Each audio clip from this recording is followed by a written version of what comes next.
use your God power to get everything you ever wanted and live the life of your dreams. The Master's Course. Copyright 2010 by Richard Lee McKim Jr. All rights reserved. Let the quest for knowing begin.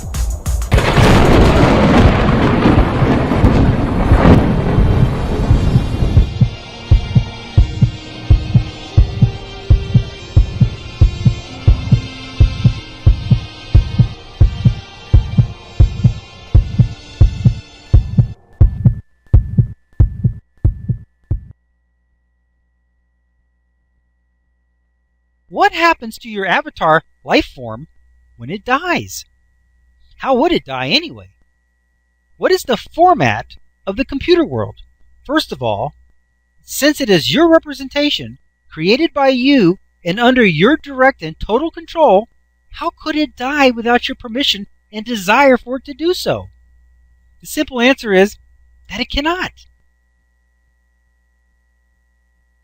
You have to decide from your broader perspective as a human that you want to have your avatar die and cease to exist in the virtual world. This is exactly the same for our physical life experience. We don't die here in the physical unless we have already decided to from our non-physical level. It may seem like an unexpected thing from our immersed viewpoint, but it is not. How could it be? How could your avatar self in the computer world of Second Life die unexpectedly? I can see it now. You log onto the computer and start the program, and a message pops up and says, your computer representation has had an accident and has died. Your account has been closed. You would say, what the? But that doesn't happen. It can't. You are always in charge of your representation and expression in that world. However, if your avatar self were self-aware and self-conscious like us, and in the same immersed condition, how would you quit playing in that world? He would have to die, and he wouldn't know it was coming, would he? You could run him out in front of a computer-generated bus, and he could get run over and totally pixelated to death. Luckily, our computer avatars aren't self-aware like we are, and we can just stop logging on. We don't have to figure out some way to kill off our creation representation to stop playing in that world. It is true that there are many deaths in the virtual world. That is to say, that people get tired of it and decide to cancel their account. That is like a death, because they are withdrawing from the experience.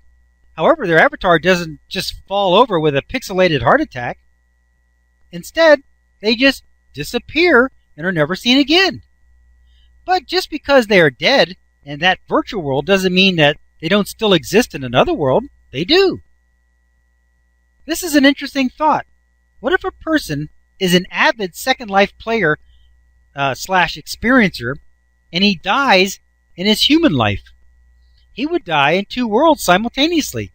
He would be withdrawing from the computer world of Second Life, while at the same time withdrawing from the physical world of physical life.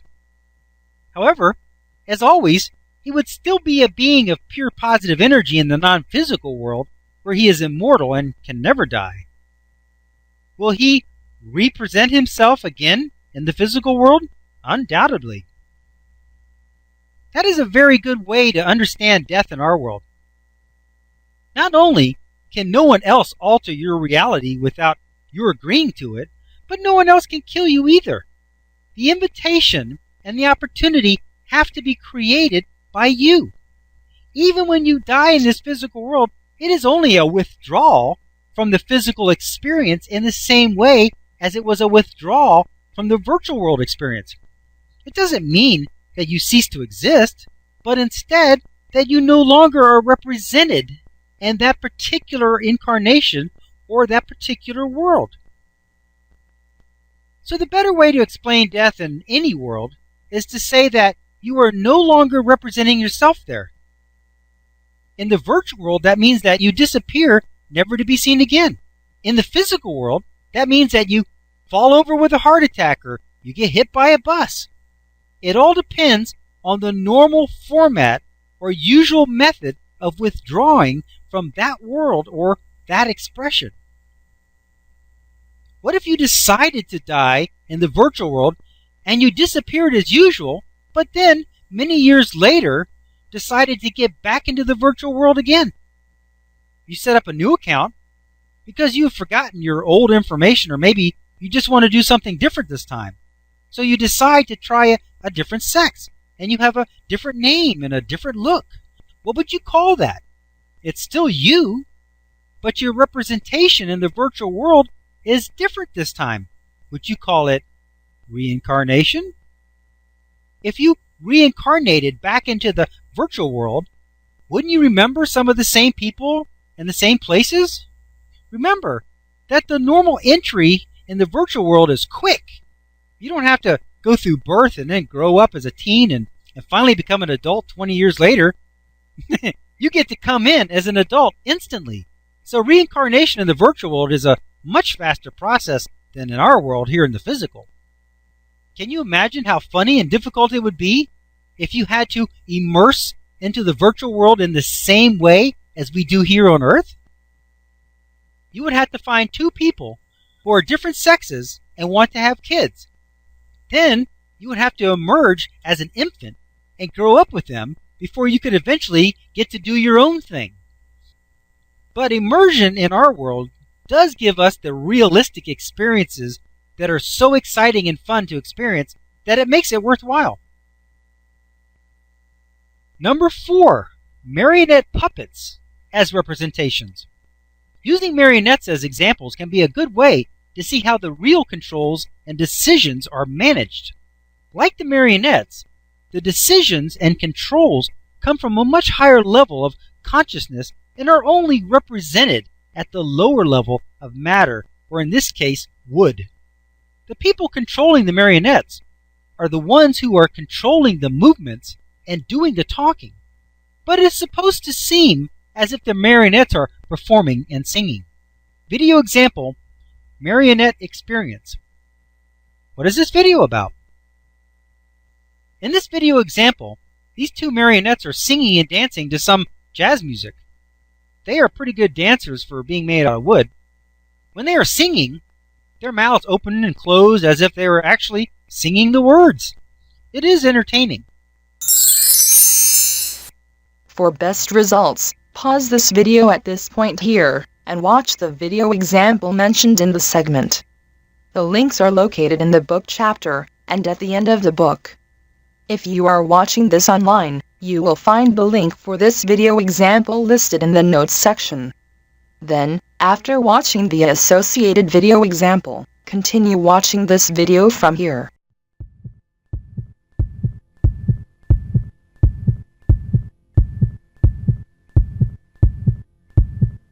Options.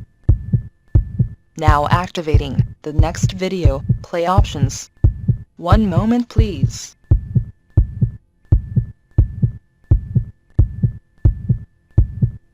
Click on the green arrow to start watching the next video. Or, click on the red arrow to start watching the prior video. Or, click on the tan arrow to go to the main course menu and guide, with links to all course chapters, excerpts, and special reports.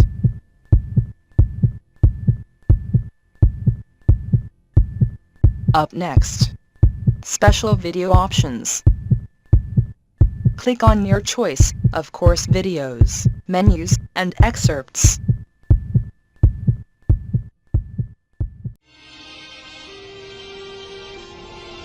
Now switching to the special video options menu and activating the video selection buttons. Click on your selection number to start watching the video.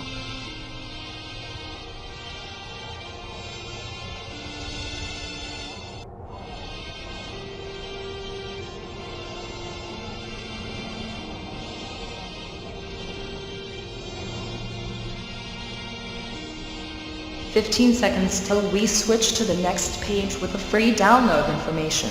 Pause the video now if you need more time to review the available selections.